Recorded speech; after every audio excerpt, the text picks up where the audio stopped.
Hello and welcome to SPMIS Academy. Today we'll analyze important newspaper articles of 13th September 2022. Please note you can download the PDF version of today's newspaper analysis by clicking the link given in the comment section. You can also join our WhatsApp group through the link given in the description section for more study materials. This is the list of the topics that we will be covering from today's newspaper, and the first article is about Khalistan movement, and this topic is important from our syllabus GS paper 1 post independence history point of view. सबसे पहले इस article का context समझते हैं। देखिए, हाल फिलहाल में India और पाकिस्तान के बीच में क्रिकेट मैच खेला जा रहा था अंडर एशिया कप, और उस मैच के दौरान पाकिस्तान के एक बैट्समैन आसिफ अली ने एक शॉट मारा। वो शॉट मिसटाइम्ड हो गया और शॉट थर्ड मैन पे कैच गई, लेकिन शॉट थर्ड मैन पे खड़े अर्शदीप सिंह, इंडिया के फील्डर, उन्होंने उस कैच को ड्रॉप कर दिया। और तब से ही अर्शदीप सिंह को अलग अलग सोशल मीडिया प्लेटफॉर्म पे ट्रोल किया जा रहा है। लेकिन उसमें से एक एक्सेंट्रिक केस निकल के आया जब अर्शदीप सिंह का विकीपीडिया पेज को किसी ने टैम्पर कर दिया, और अर्शदीप सिंह का जो स्क्वाड है या टीम है उसको इंडियन टीम बदल करके लोगों ने खालिस्तानी, जो ट्रोलर्स उन्होंने खालिस्तानी टीम कर दी। आप देख सकते हैं यहाँ पे लिखा हुआ है कि Arshdeep Singh prior to his list A debut हुई was named in Khalistan squad. ऐसी कोई देश तो है नहीं, ऐसा कोई स्क्वाड तो है नहीं, लेकिन इंडिया को बदल करके यहाँ खालिस्तान किया गया है। He made his international debut for Khalistan in July 2022। तो खालिस्तानी बोल करके इनको चिढ़ाया जा रहा था। तो अब एक बार ज़रा समझते हैं कि आखिर ये खालिस्तान मूवमेंट है क्या। तो उसके लिए आपको पहले जानना होगा कि आज़ादी के बाद जो अभी का हमारा पंजाब, हरियाणा और चंडीगढ़ है, ये सब मिलाकर के एक रीजन हुआ करते थे, एक स्टेट हुआ करता था जिसको हम लोग पंजाब स्टेट कहते थे। उसके अलावा हिमाचल प्रदेश के भी कुछ हिली एरियाज़ इसी पंजाब स्टेट का हिस्सा थे। लेकिन फिर इस पंजाब स्टेट के अंदर एक लोकल पॉलिटिकल पार्टी हुआ करती है अकाली दल। वो वहाँ के सिख लोगों को रिप्रेजेंट करती है, उनको वहाँ के सिख लोगों का सपोर्ट ज़्यादा मिला हुआ है। तो अकाली दल ने एक मूवमेंट स्टार्ट किया जहाँ पे वो डिमांड करने लगे कि सिख लोगों के लिए अलग स्टेट बनाया जाना चाहिए। और फिर अकाली दल के इस डिमांड को पूरा कर लिया गया 1966 में, जब पंजाब स्टेट को ट्राइफर्केट कर दिया गया। पंजाब अलग, हरियाणा अलग, चंडीगढ़ उसमें से एक यूनियन टेरिटरी बना दिया गया, जबकि कुछ हिली रीजन्स को हिमाचल प्रदेश के साथ मर्ज कर दिया गया। और ऐसा करने के कारण जब अकाली दल ने सिख लोगों की डिमांड को रखा कि सिख लोगों को अलग स्टेट मिलना चाहिए, और फिर सिख लोगों को अलग स्टेट मिल भी गया, भारत सरकार मान भी गई, तो नेचुरली अकाली दल काफ़ी ज़्यादा पॉपुलर होने लगा पंजाब के अंदर। और आप देख सकते हैं 1966, 1967 और 69 में अगर पंजाब के अंदर जब लेजिस्लेटिव असेंबली इलेक्शंस हुए, क्योंकि 67 में जब इलेक्शंस हुए थे तो किसी भी पार्टी को मेजॉरिटी नहीं मिल पाई, इसलिए स्टेबल गवर्नमेंट बना नहीं, और इसीलिए 2 साल बाद वापस से इलेक्शंस हुए 1969 में। इन 2 सालों में आप देखिए, 66 में अलग स्टेट बना Punjab for Sikh people on demand of Akali Dal party, और 67 के इलेक्शन में आप देखिए अकाली दल की सीटें एकाएक से बढ़ने लगी, 69 में और ज़्यादा बढ़ गई, जबकि वही लगातार कांग्रेस की सीटें घट रही थीं। तो आई होप आपको ये पॉलिटिकल इक्वेशन समझ आ रहे हैं। कांग्रेस ने भी पंजाबी लोगों को खुश करने के लिए, सिख लोगों को खुश करने के लिए सेंट्रल गवर्नमेंट ने फैसला लिया कि ठीक है पंजाब रीजन को ट्राइफर्केट कर दिया जाए, लेकिन क्रेडिट गया पूरा अकाली दल को, और अकाली दल की पॉपुलैरिटी बढ़ने लगी। और फिर ऐसा हुआ 1971 में बांग्लादेश लिबरेशन वॉर हुआ, और बांग्लादेश लिबरेशन वॉर के बाद से एकाएक से इंदिरा गांधी की इमेज काफ़ी ज़्यादा स्ट्रॉन्ग हो गई एज ए नेशनल हीरो, कि गजब का उनमें एक कॉन्फिडेंस है, और इंडिया की इमेज को जो उन्होंने इंक्रीज़ किया है। आप देखें ना, जैसे सर्जिकल स्ट्राइक हुआ था जब पाकिस्तान के अगेंस्ट, तो कहीं ना कहीं लोगों को मौजूदा सरकार के ऊपर एक प्राइड महसूस हुआ ना, कि हमने चलो पाकिस्तान के घर में घुस करके पाकिस्तान को जवाब दिया है। तो वैसे ही जब 1971 वॉर लड़ा गया, बांग्लादेश लिबरेशन वॉर, और बांग्लादेश को अलग कर दिया हमने, तो टेक्निकली हमने पाकिस्तान के 2 टुकड़े कर दिए। तो naturally it was a matter of proud for every Indians who basically have sense of hatredness for Pakistan and for some right reasons as well, क्योंकि पाकिस्तान हमारे देश में क्रॉस बॉर्डर टेररिज्म फैलाता रहता है। तो जब पाकिस्तान के 2 टुकड़े कर दिए तो नेचुरली इंदिरा गांधी को लोगों ने उसका क्रेडिट दिया, क्योंकि सेंट्रल लेवल पे तो उन्हीं की सरकार थी, वही प्रधानमंत्री थी, and Indira Gandhi became a national hero. और सिर्फ बाकी स्टेट्स में नहीं, पंजाब के अंदर भी आप देखिए कि फिर कांग्रेस ने फाइट बैक किया या कम बैक किया, कांग्रेस की सीटें बढ़ने लगीं, जबकि अकाली दल की सीटें घट गईं इन 1972 इलेक्शन। अकाली दल अपनी पॉपुलैरिटी को गिरता हुआ देख करके अकाली दल ने फिर कुछ आउट ऑफ द बॉक्स करने का सोचा और अकाली दल ने आनंदपुर साहिब गुरुद्वारे में एक मीटिंग बुलाई 1973 में, और आनंदपुर साहिब गुरुद्वारे में उन्होंने एक रिजोल्यूशन अडॉप्ट किया अकाली दल ने, जिसका नाम उन्होंने रखा आनंदपुर साहिब रिजोल्यूशन 1973। तो इस आनंदपुर साहिब रिजोल्यूशन काफ़ी पॉपुलर और यह इम्पॉर्टेंट है, इसको आपको जानना चाहिए from exam point of view. Anandpur Sahib resolution में अकाली दल ने 2 डिमांड रखे भारत सरकार के सामने। First, autonomous region for Sikhs, जैसे कि हमारे नॉर्थ ईस्ट के अंदर कई सारे ऑटोनोमस रीजन हैं, वैसे ही autonomous region for Sikhs and separate constitution for Punjab from rest of India, जैसे जम्मू कश्मीर के लिए पहले था। तो कहीं ना कहीं अकाली दल अपनी पॉपुलैरिटी को गिरता हुआ देख और कांग्रेस की पॉपुलैरिटी को बढ़ता हुआ देख करके वापस से सिख वोट बैंक को कलेक्ट करने के लिए, सिख वोट बैंक को कंसोलिडेट करने के लिए वो लेकर के आया आनंदपुर साहिब रिजोल्यूशन। अब आनंदपुर साहिब रिजोल्यूशन लाने के बाद वापस से अकाली दल पंजाब के अंदर सिख लोगों के बीच में पॉपुलर होने लगा कि भाई यही अकाली दल हमारे सिख लोगों का रियल रिप्रेजेंटेटिव है, रियल पॉलिटिकल पार्टी है। तो फिर अकाली दल के राइजिंग पॉपुलैरिटी को काउंटर करने के लिए कांग्रेस पार्टी ने पंजाब के अंदर एक लोकल लीडर है, ऑर्थोडॉक्स लीडर जरनैल सिंह भिंद्रावाले, उसको सपोर्ट करना शुरू कर दिया। जरनैल सिंह भिंद्रावाले ने अपने आप को एक ऑर्थोडॉक्स सिख वाली इमेज बनाई थी कि मैं पक्का सिख हूँ, मैं पक्का जाट हूँ। और ये जो जरनैल सिंह भिंद्रावाले है वो हिंदुओं को लेकर के काफ़ी ज़्यादा अब्यूसिव या विटुपेरेटिव लैंग्वेज इस्तेमाल किया करता था, ऐसा खुशवंत सिंह लिखते हैं अपनी किताब में। भिंद्रावाले कहता था कि अकाली दल वाले तो नकली सिख हैं, असली सिख तो मैं हूँ। इस तरीके से जरनैल सिंह भिंद्रावाले ने अपनी एक इमेज बनाई थी कि असली जाट, असली सिख मैं हूँ। देखिए, अभी जरनैल सिंह भिंद्रावाले को कांग्रेस की सरकार जो सेंटर में बैठी है वो सपोर्ट कर रही थी कि नहीं कर रही थी, इसका कोई डायरेक्ट प्रूफ तो हो नहीं सकता, कोई डायरेक्ट एविडेंस तो हो नहीं सकता। लेकिन वहाँ पे जो सिनेरियो जिस तरह के डेवलप हो रहे थे कि अकाली दल आनंदपुर साहिब रिजोल्यूशन लेकर के आया सिख वोट बैंक पॉलिटिक्स को कंसोलिडेट करने के लिए, तो उसको फिर तोड़ करके कांग्रेस को पॉपुलर बनाने के लिए जरनैल सिंह भिंद्रावाले को सपोर्ट मिला। जरनैल सिंह भिंद्रावाला काफ़ी ज़्यादा अग्रेसिव तरीके से कई सारी एक्टिविटीज़ करता था, अटैक करता था अकाली दल के लीडर्स पे, उसके सपोर्टर्स अकाली दल के लीडर्स को मारते पीटते थे।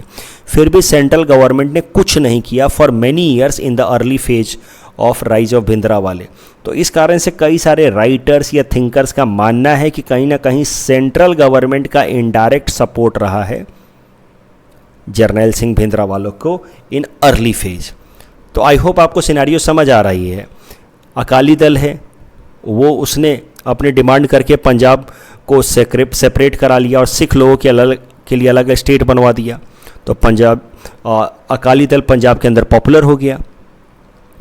बीच में उसकी पॉपुलैरिटी बढ़ी, लेकिन फिर 1971 वॉर के बाद इंदिरा गांधी फिर से पॉपुलर हो गई and Congress won the election in 1972।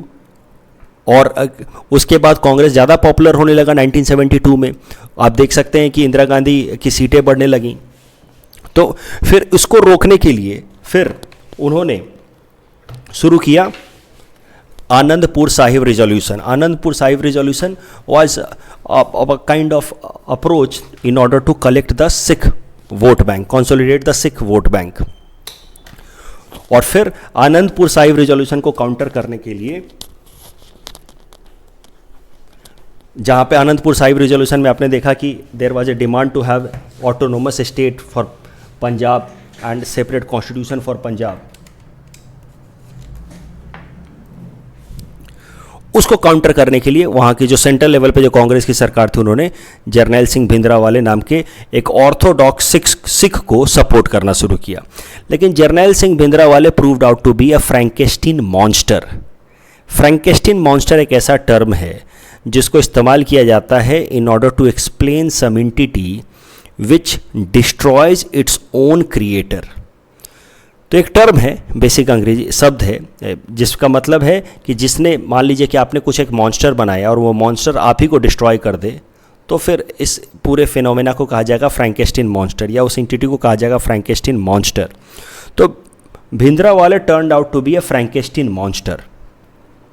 क्योंकि भिंद्रावाले ने क्या किया over a period of time, ऐसा माना जाता है कि भिंद्रावाले को सपोर्ट किया कांग्रेस की सरकार ने, लेकिन कांग्रेस की सरकार के खिलाफ जाने लगा भिंद्रावाले, और भिंद्रावाला एंटी इंडिया सेंटीमेंट को प्रमोट करने लगा। भिंद्रावाले को पाकिस्तान सपोर्ट करने लगा इनडायरेक्टली, और पाकिस्तान की मदद से फिर भिंद्रावाले ने वहाँ पे जो पंजाब रीजन है वहाँ पे एक separate country, mind it, separate country Khalistan का डिमांड करने लगा फॉर सिख पीपल, और उसको फिर सपोर्ट करने लगा Pakistan with arms supply, cross border terrorism promote करके ह्यूमन सपोर्ट देने लगा पाकिस्तान। तो कहीं ना कहीं पाकिस्तान को भिंद्रावाले की शक्ल में एक मौका दिखा अपना बांग्लादेश का बदला लेने का, क्योंकि इंडिया ने पाकिस्तान के टुकड़े कर दिए बांग्लादेश बना करके, ईस्ट पाकिस्तान को बांग्लादेश बना दिया। तो अब भिंद्रावाले की मदद से पाकिस्तान उम्मीद कर रहा था कि इंडिया के टुकड़े कर दिए जाए और इंडिया से एक अलग देश खालिस्तान को बना दिया जाए। So this is how we can say कि if Congress government supported, it's not that we are saying कि Congress supported Bhindranwale, but some writers including Khushwant Singh have written कि Congress in the early phase supported Bhindranwale. So if Congress supported Bhindranwale, orthodox Akali leader, then Bhindranwala turned out to be a Frankenstein monster for Congress, और उसने terrorist activities को promote करना शुरू कर दिया। वो कांग्रेस की भी बात नहीं सुनता था, भारत सरकार की भी बात नहीं सुनता था, उल्टा भारत सरकार के खिलाफ खड़ा हो गया पंजाब की मदद से, और खालिस्तान एक सेपरेट देश का डिमांड करने लगा। और फिर हद तो तब हो गई जब भिंद्रावाले ने गोल्डन टेम्पल, जो हरमंदिर साहिब टेम्पल है या गुरुद्वारा है अमृतसर में, इसको गोल्डन टेम्पल भी कहते हैं, भिंद्रावाले और अपने टेररिस्ट सपोर्टर्स के साथ यहाँ जाकर के छुप करके बैठ गया। He made this golden temple his own residence and he was guarded by thousands of terrorists around it. And ऐसे हालात में भारत सरकार के पास कोई खास ऑप्शन बचता नहीं था। भारत सरकार ने फिर फैसला लिया कि 5 जून 1984 को Indian army will launch an operation. उस ऑपरेशन का नाम रखा गया ऑपरेशन ब्लू स्टार। इस ऑपरेशन ब्लू स्टार का मेन पर्पस था कि भिंद्रावाले को पकड़ा जाए या मार दिया जाए। तो operation blue star Indian army ने लॉन्च किया। Thousands and thousands of terrorist इस एरिया में थे, उनको लिक्विडेट करना, हटाना इतना सरल तो था नहीं। इंडियन आर्मी ने एक ट्रिकी ऑपरेशन लॉन्च किया, उस ऑपरेशन का नाम था ऑपरेशन ब्लू स्टार।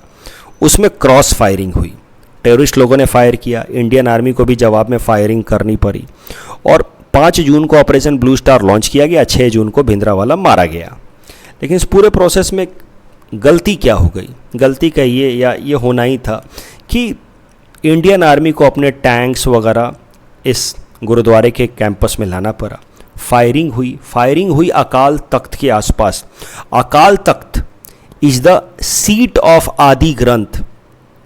आप समझिए, सिखों के 10 गुरु हैं। 10 गुरु के बाद उन्होंने क्या फैसला किया कि उनका अगला गुरु होगा और हमेशा हमेशा के लिए गुरु होगा उनका गुरु ग्रंथ साहिब, जो उनका आदि ग्रंथ बुक है, वही होगा आगे से उनका हमेशा के लिए गुरु। कोई नए इंसान रूपी गुरु को वो लोग नहीं बनाएंगे। और फिर उन्होंने गुरु ग्रंथ साहिब को जो सीट दी है, जिस जगह पे उन्होंने पोजीशन किया है, वो है Akal Takht. And Akal Takht is in Harmandir Sahib gurdwara या गोल्डन टेम्पल। यह है इंपॉर्टेंस ऑफ गोल्डन टेम्पल। और वहाँ पे फायरिंग होना इंडियन आर्मी द्वारा, नेचुरली ये सिख लोगों के सेंटीमेंट को हर्ट कर गया कि हमारे इतने इंपॉर्टेंट रिलीजियस स्ट्रक्चर्स पे क्यों इंडियन आर्मी ने फायरिंग की, क्यों वो लोग वेट नहीं कर सकते थे। कई सारे लोगों का ऐसा कहना है, सिक्योरिटी एक्सपर्ट्स की या स्ट्रैटेजिस्ट्स का, कि इंडियन आर्मी और भी तरीके ले सकती थी शायद से। वो भिंद्रावाले और उसके जो सपोर्टर्स हैं, टेररिस्ट सपोर्टर्स हैं, उसका फूड एंड सिविल सप्लाईज़ को कट ऑफ कर देती तो अपने आप भिंद्रावाले को बाहर निकलना पड़ता। लेकिन इंडियन आर्मी ने थोड़ा ज़्यादा स्ट्रिक्ट स्टेप लिया और सीधा लॉन्च कर दिया operation blue star, of course Bharat सरकार के कहने पे। एंड इंडियन आर्मी अलग अलग जगहों पे चढ़ करके ये ऑपरेशन लॉन्च कर रही है, फायरिंग कर रही है, and that hurt Sikh sentiment.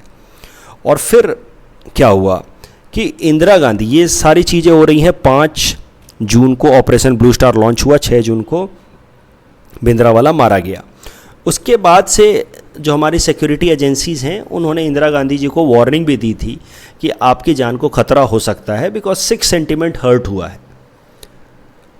और फिर क्या हुआ, उसी साल 31 अक्टूबर को इंदिरा गांधी जी जो प्रधानमंत्री थी, उनके 4 सिख बॉडीगार्ड्स ने उनको ही गोली मार दी।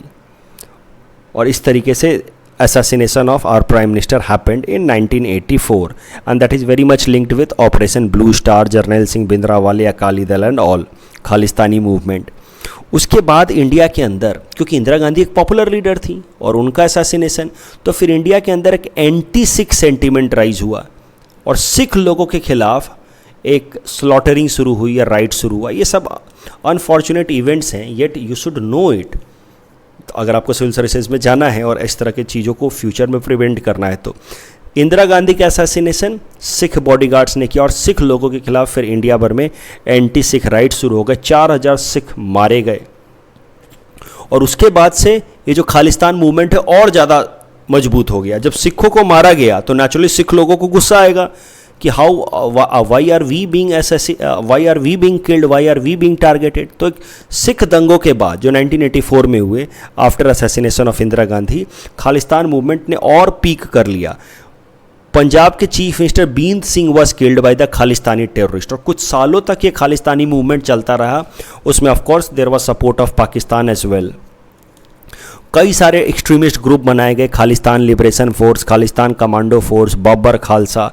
कई सारी कोशिशें की गई कि खालिस्तान को एक बना दिया जाए अलग देश आउट ऑफ इंडिया, लेकिन पाकिस्तान की ये कोशिशें नाकामयाब रहीं। Indian armed forces somehow over a period of time they are successful in suppressing all such insurgent activities in Punjab.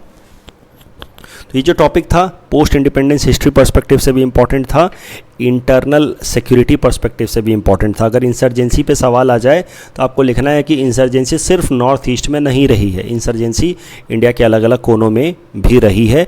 लेकिन अगर वहाँ पे इंसर्जेंसी को ख़त्म किया जा सकता है तो नॉर्थ ईस्ट के अंदर भी इंसर्जेंसी को ख़त्म किया जा सकता है फ्रॉम इट्स रूट, जैसे कि हमने पंजाब में किया है। और over a period of time, जैसा कि मैंने आपको बताया, खालिस्तानी मूवमेंट स्लो डाउन हो गया। At present Khalistani movement is a dormant movement in India, कोई खास इसका कोई सपोर्ट है नहीं। थोड़ा बहुत वहाँ पे कभी कभार इस तरह के मूवमेंट शुरू हो जाते हैं, डिमांड शुरू हो जाते हैं कि वी वांट खालिस्तान। लेकिन माना जाता है कि कुछ ऐसे टेरर ग्रुप्स हैं या ऑर्गेनाइजेशंस हैं जो दुनिया के अलग अलग कोनों में बैठ करके, जैसे कनाडा, यूके और यूएस में बैठ करके पैसा फंडिंग करते रहते हैं। उसके अलावा ISI of Pakistan is also trying to pump money in India in order to revive Khalistan movement, but overall Khalistan movement has lost its steam. The next article is about 10% economically weaker section quota to be questioned in Supreme Court, and this topic is important from our syllabus GS paper 2 Indian polity point of view. तो 10% जो economically weaker section को reservation दिया जा रहा है, that is being provided under 103rd constitutional amendment act. तो 103rd constitutional amendment act आपको पता होगा, it provides 10% reservation in government jobs and admission in education institutions for economically weaker section in the unreserved category. मतलब ऐसे लोग जो economically weaker हैं लेकिन किसी भी तरीके के रिजर्व कैटेगरी में नहीं आते हैं, SC ST OBC, किसी भी तरीके का उनको रिजर्वेशन अगर नहीं मिलता है तो they will have the benefit of reservation of under this category. और 103rd अमेंडमेंट एक्ट की मदद से आर्टिकल 15 और आर्टिकल 16 को अमेंड किया गया।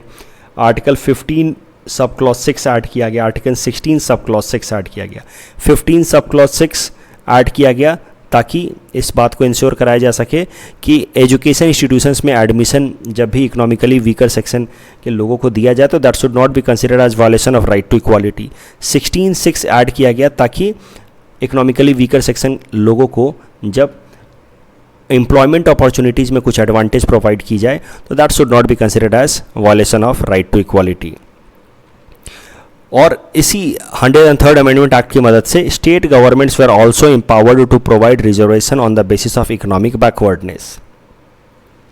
अगर आप संविधान को ओरिजिनली देखें, हमारे संविधान को, तो हमारे संविधान में आर्टिकल 15(1) और 2 में तो लिखा है कि there can not be any discrimination on the basis of religion, race, caste, sex, place of birth, ये लिखा है।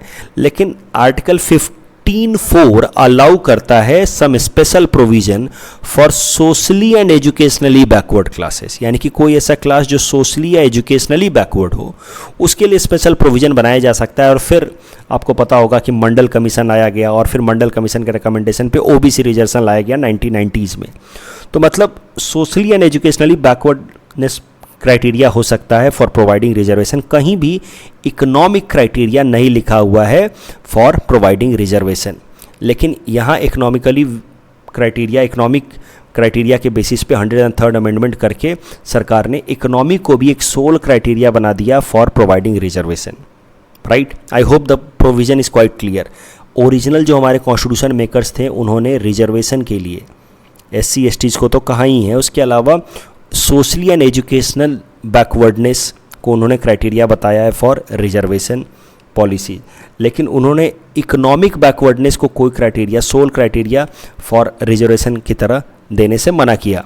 लेकिन इस अमेंडमेंट की मदद से, 103rd अमेंडमेंट की मदद से, economy could also be used as a sole criteria for providing reservation, that is the idea.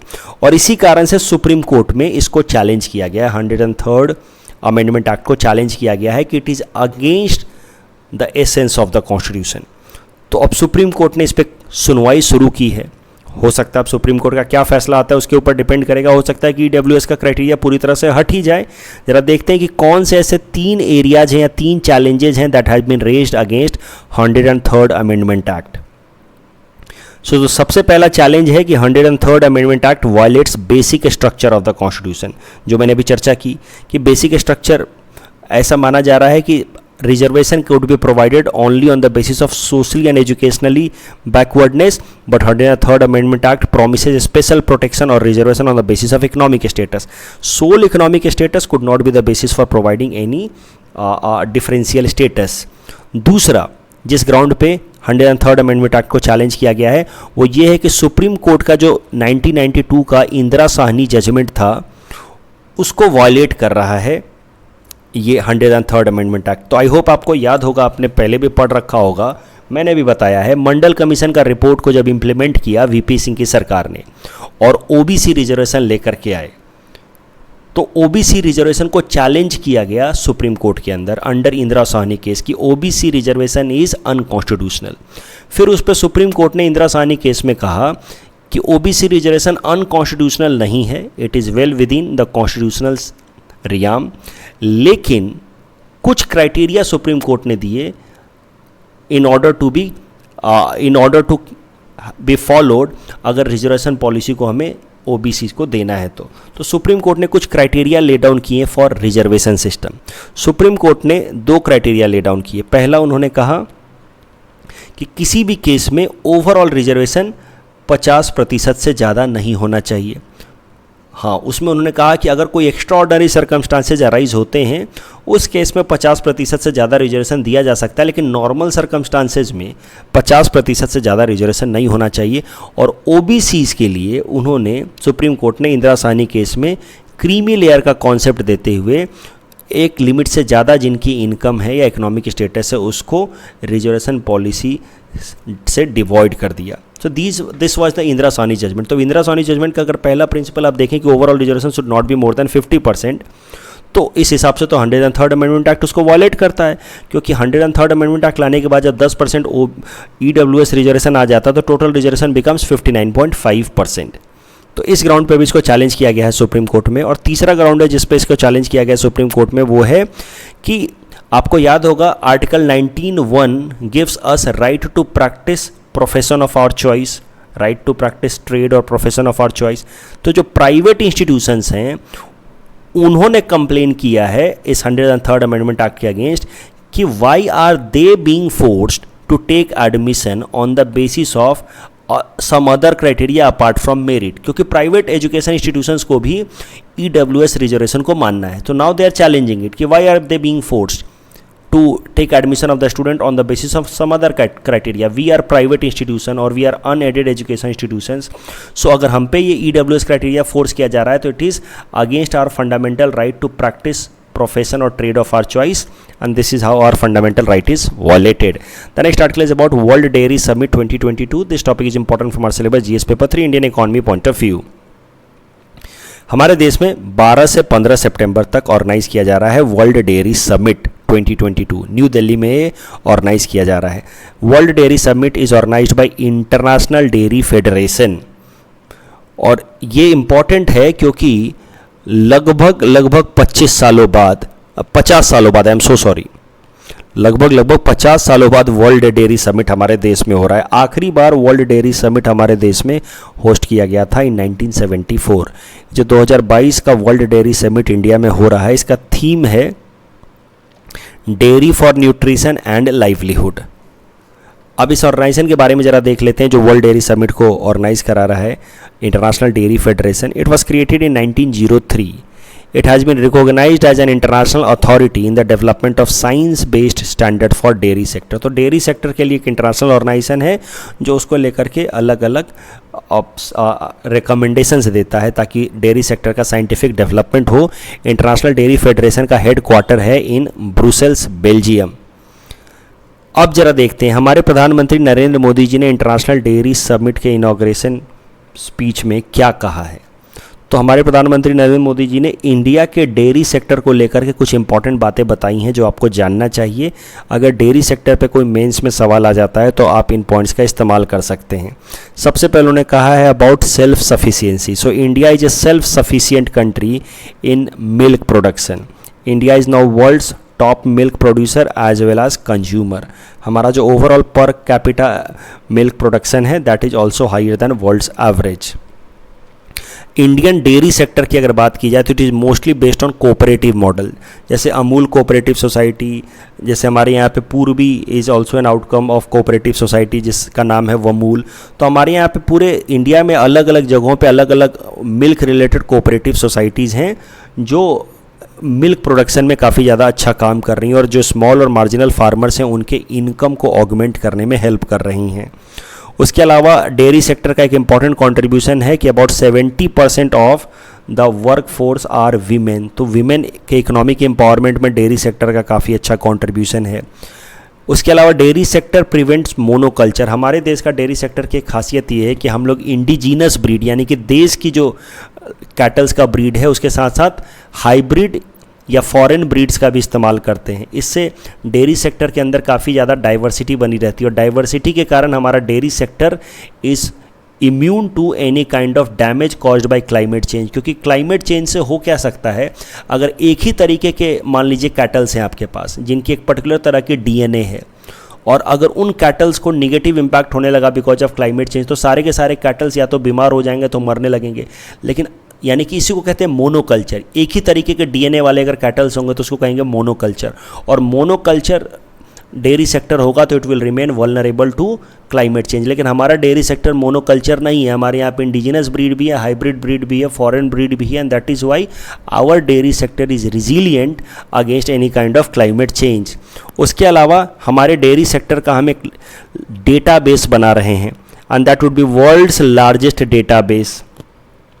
जैसे इंसानों का अपना आधार है वैसे ही सारे कैटल्स का इन डेयरी सेक्टर उनका भी एक आधार बनाया जा रहा है जिसको हम लोग कह रहे हैं Pashu Aadhaar. And with help of this each and every animal और cattle associated with dairy sector will be tagged under Pashu Aadhaar and this will be world's largest database of dairy animals.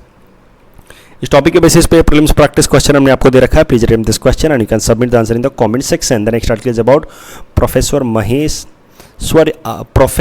Maheshwar Neog ji. तो प्रोफेसर महेश्वर नियोग जी के बारे में आर्टिकल आया है आसाम ट्रिब्यून में। इसकी मदद से कुछ इंपॉर्टेंट पॉइंट्स हम देख रहे हैं। आपको ये बात पता होगी कि पर्सनालिटी रिलेटेड कई सारे सवाल पीटी में और मेंस में पूछता है एपीएससी, तो इस कारण से हम इस तरह के सारे आर्टिकल्स कवर करते हुए चलते हैं। देखते हैं प्रोफेसर महेश्वर नियोग जी के बारे में। 13 सितंबर आज का दिन, क्यों आज ये आर्टिकल आया है? क्योंकि आज का दिन is death anniversary of professor Maheshwar Neog ji. तो ही इज़ वेल नोन और he was well known academician as well as indologist. तो इंडियन कल्चर खासकर असमिक वैश्वनाइट कल्चर को लेकर के उन्होंने काफ़ी ज़्यादा स्टडी की है, उसके बारे में बहुत कुछ लिखा है महेश्वर नियोग जी ने। तो he was born on 7 September in 1915 in Sivasagar district and he is considered to be the finest product of Assamese Vaishnavite tradition in modern times.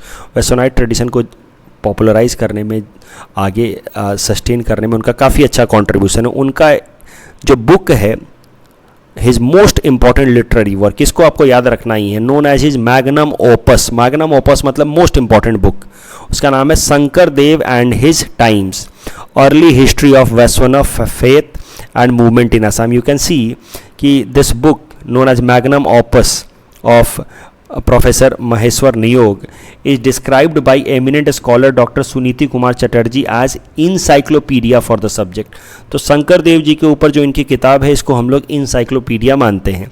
उसके अलावा he popularise Sattriya dance out of India. Sattriya dance को उन्होंने पहले बार इंडिया के बाहर तो उन्होंने एक्सपोजर दिया है, उसके अलावा इंडिया के अलग अलग कोनों में भी उन्होंने सत्रिया डांस को पॉपुलराइज किया है। फॉर एग्जांपल 1958 में he gave first exposure of Sattriya dance at Sangeet Natak Akademi Vigyan Bhavan in Delhi. He was awarded with Padma Shri in 1974 and he was also president of Assam Sahitya Sabha इन 1974। ये सब चीज़ें याद रखिएगा। मेन से पहले अगर मान लीजिए सवाल आ गया right A short note on professor Maheshwar नियोग, तो ये सब पॉइंट्स आपको हेल्प कर सकती हैं। इस टॉपिक के बेसिस पे प्रीलिम्स प्रैक्टिस क्वेश्चन हमने आपको दे रखा है। Please attempt this question and you can submit the answer in the comment section. कल जो हमने आपको प्रैक्टिस क्वेश्चन दिया था उसका आंसर देख लेते हैं। Right against exploitation is part of, और राइट अगेंस्ट एक्सप्लॉयटेशन के अंदर आ जाता है prohibition of traffic in human beings and forced labour. So the correct answer is option A. RCP is associated with ASEAN and ये दोनों ही statements Onam को लेकर के करेक्ट हैं। So the correct answer is option C. That's all from our side for today. Thanks for watching.